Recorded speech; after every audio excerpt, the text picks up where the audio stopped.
Halo semuanya, City, Arsenal, Arsenal dahsyat malam ini guys, 5-1 loh skor.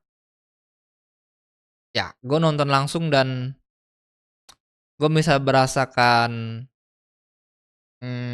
aroma balas dendam ya di games Etihad kemarin. Dan itu terbukti di babak kedua.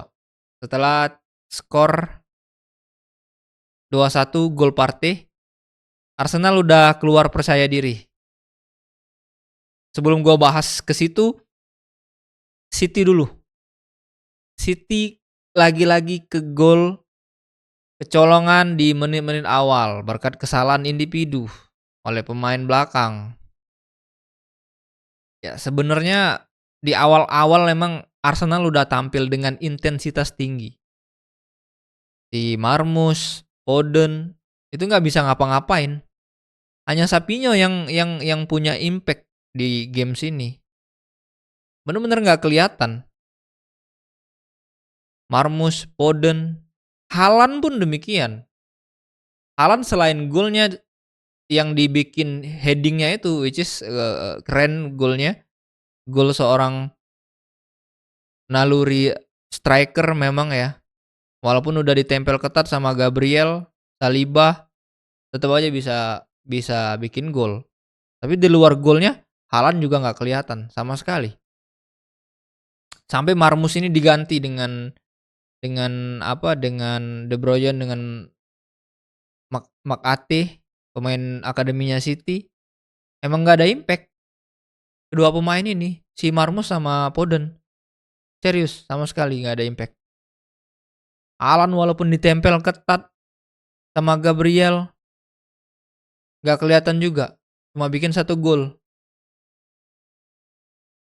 sama sekali. Arsenal tampil luar biasa loh malam ini. Di match ini Arsenal bener-bener luar biasa kalau gue bilang. Di luar skor 5-1-nya, Arsenal bermain dengan percaya diri tinggi, main di kandang juga. Kelihatan banget ya setelah gol ketiga pemain Arsenal tuh bermain dengan nyaman gitu, percaya diri. Sebenarnya di skor 3-1 Arsenal tuh udah kill the game. Gue liatin ball possession dari kedua tim. Ya, ball possession Arsenal 46, City 54%. Walaupun ball possession banyak City, tapi ini bukan bukan seperti apa yang kita tonton ya. City juga ada beberapa peluang juga save. By the way, save-nya David Raya banyak, 2 save penting menurut gua. Dan itu ketolong berkat kiper. Kalau kipernya memang bukan kiper kelas dunia itu bisa bisa gol. Dan jalannya pertandingan bakal seperti apa itu beda lagi ceritanya.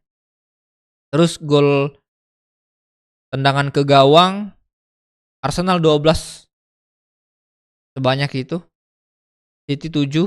Shot on goal Arsenal 7, City 4.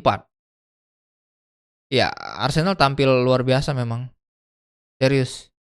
Kalau gua bilang Arsenal punya 2 poin penting bisa menang di games ini. Yang pertama, itu mereka solid di semua lini, terutama bertahan dan tentunya sebagai unit. Yang kedua, pemain Arsenal berani mengambil keputusan yang dilakukan individu pemain. Contoh, di gol kedua dan ketiga, Partey berani shoot dari jauh. Walaupun faktor beruntungnya juga gede juga. Karena kena badannya si Stone. Satu lagi, si Skelly ini yang keren banget mainnya, serius. Gol yang dicetaknya Skelly bukan asalan, guys. Itu yang dinamakan keberanian buat ambil keputusan, which is bisa merubah hasil tim pastinya. Kai Havertz bikin gol juga setelah nggak cetak gol. Peluang besarnya di babak pertama. Itu menurut gua sangat-sangat disayangkan ya. Kai Havertz juga punya peluang sendiri, hadap-hadapan sama gawang, shooting melebar ke samping itu bener-bener, yah itu momen yang aneh juga ya. That's why mungkin Arsenal butuh sosok striker, ya itu mungkin jawabannya gitu sih. Ya sekali lagi congrats buat Arsenal, dengan hasil ini mereka tetap menempel ketat Liverpool di rank 1. Sekarang Liverpool. Liverpool menang 0-2 lawan Bournemouth. Sebelumnya gue mau apresiasi dulu ke Bournemouth yang main luar biasa di match ini. Serius. Gue berkali-kali dibikin terkesan oleh permainannya Bournemouth ini. Bournemouth mempersulit match ini, nggak begitu banyak Liverpool dengan nyaman pegang bola. Itulah ketika orang lihat match Liverpool menang 2-0, tapi nyatanya Bournemouth banyak banget peluangnya.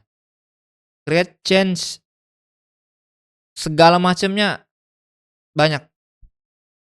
Gue bener-bener berkali-kali gue terkesan sama permainannya Bournemouth ini. Semenyo, Justin Clifford, terus pemain depannya baik apa ya, lebih terorganisir menurut gue sebagai tim papan tengah. Gue juga sempat notice back mudanya Hussein Bournemouth. Gue kalau udah jadi manajemennya Chelsea, manajemennya tim-tim gede, gue bakal incer sih ini pemain back muda potensial, bermain pakai otak terutama ya. Padahal secara fisik Hussein badannya lebih kurus, nggak seperti badan-badan back Eropa pada umumnya ya. Tapi dia punya intelligence tinggi, punya otak buat dimainkan di gamesnya. Nggak harus fisik. Itu menurut gue yang bikin dia unik sebagai center back muda potensial. Hussein, Gakpo diving itu harusnya nggak penalti guys. Wasit asal-asalan aja itu. Gue nonton itu gue ulang-ulang, itu diving jelas. Liverpool dikasih kado cuma-cuma, asli. Dikasih kado cuma-cuma dari wasit. Karena emang apa ya? Emang nggak kena Gakpo, nggak nyenggol badan Gakpo. Kan Gakponya aja yang jatuh.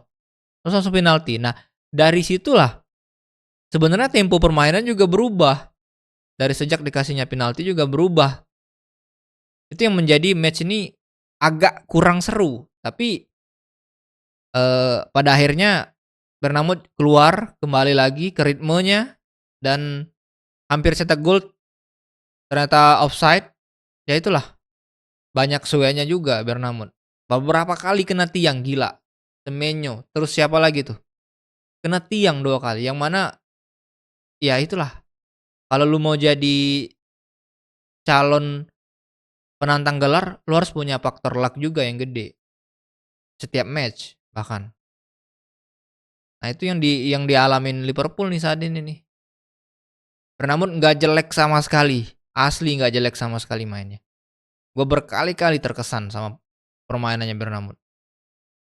2 peluang terbaik itu kena tiang semua. Harusnya Bournemouth udah dapat gol, 2 gol malah. That's why kenapa tim yang memiliki pemain individu di atas rata-rata punya kesempatan yang lebih besar untuk jadi penantang gelar. Nah ini contoh nih, kayak apa ya, Mo Salah, golnya Mo Salah. Ya kan jadi game changer buat Liverpool.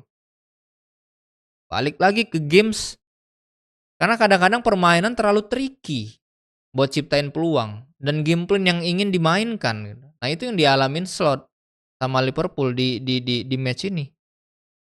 Itu menurut gua, memperumit Liverpool. Bournemouth jelas memperumit Liverpool.